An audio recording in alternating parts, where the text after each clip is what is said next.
Welcome to மெஜல் and மெஜல் academy.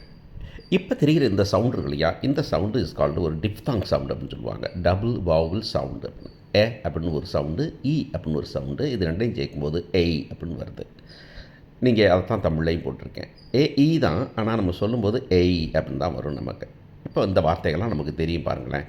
BAIT paid, எம்ஏஐடி maid, FAIL fail. இதெல்லாம் நமக்கு நார்மலாக ஏஐ வந்திருக்கு, அதனால் ஏய் சவுண்டு வருது அப்படிங்கிறது வந்து நமக்கு ப்ராப்ளமே இல்லை. பெய்டு, மெய்டு, ஃபெயில் அப்படின்னு வரும்.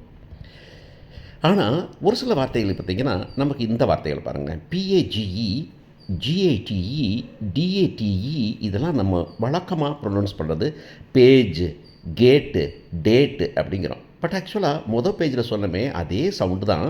It is not page, page. So teacher சொல்லும்போது ஓப்பன் பேஜ் நம்பர் 13 அப்படின்னு சொல்லணும். Page number, not page number. Open the gate, not open the gate, gate. Date of birth, நம்ம பார்த்தீங்கன்னா டேட் ஆஃப் பர்த் இல்லை, date of birth. That for page, gate, date. So இது ரொம்ப important.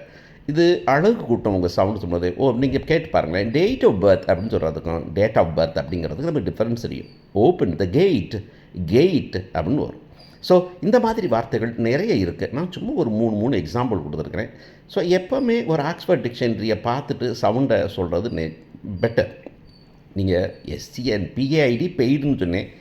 SAIDயை செய்டுன்னு சொல்ல முடியாது, set அப்படின்னு தான் சொல்ல முடியும். ஏன்னா தான் இங்கிலீஷ் அப்படிங்கிறது தான். ஸோ ஃபாலோ பண்ணுங்கள் மெஜல் அண்ட் மெஜல் அகாடமியை. ப்ரொனவுன்ஸ் பண்ணுங்கள் ப்ராப்பராக. உங்களுக்கு வேறு நம்மாவது டவுட் இருந்ததா உடனடியாக கேளுங்க. இந்த பவுட் ஒன்று இருக்குது, அதை நான் நாளைக்கு வீடியோ